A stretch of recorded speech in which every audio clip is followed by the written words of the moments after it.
பொதுவாகவே பல்வேறு நிறுவனங்கள் மற்றும் பல்வேறு நாடுகளால் பல விருதுகள் வழங்கப்படுவதை காணலாம். அந்த வகையில் எமது நாட்டிலிருந்து பல தேசிய விருதுகள் வழங்கப்படுகின்றன.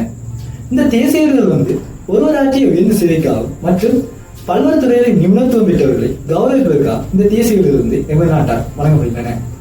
அந்த வகையில் எமது நாட்டால் வழங்கப்படுகின்ற 5 உயர் தேசிய விருது பற்றி இந்த வீடியோல பார்க்கலாம். முதலாவது என்னென்றா ஸ்ரீலங்கா அபிமானியன். இதன் பொருள் என்னென்றா இலங்கையின் பெருமை. இலங்கையால் வழங்கப்படுகின்ற முதலாவது உயர்ந்த கௌரவ விருதாக இது கருதப்படுகிறது. இரண்டாவது என்னென்றா தேசமானியன். இதன் பொருள் என்னென்றா தேசத்தின் பெருமை. இலங்கை அரசாங்கத்தால் வழங்குகின்ற இரண்டாவது உயர்ந்த கௌரவ விருதாகவும் ஒருவரின் சேவையை பாராட்டி வழங்கப்படுவதாகவும் குறிப்பிடப்படுகிறது. மூன்றாவது என்னென்றா தேசபந்து. இதன் பொருள் என்னென்றா தேசத்தின் உறவினர். இலங்கையில் ஒருவர் ஆற்றிய சேவைக்காக வழங்கப்படுவதாக குறிப்பிடப்படுகிறது. நான்காவது என்னென்றா இலங்கை சிகாமணி. இதன் பொருள் என்னென்றா இலங்கையின் ரத்னம் என்பதாகும். இது இலங்கையின் தேசத்திற்காக ஒருவர் ஆற்றிய பணிக்காக வழங்கப்படுவதாக குறிப்பிடப்படுகின்றது. ஐந்தாவது என்னென்றா இலங்கை திலகா. இதன் பொருள் என்னென்றா இலங்கை ஆவணம் என்பதாகும்.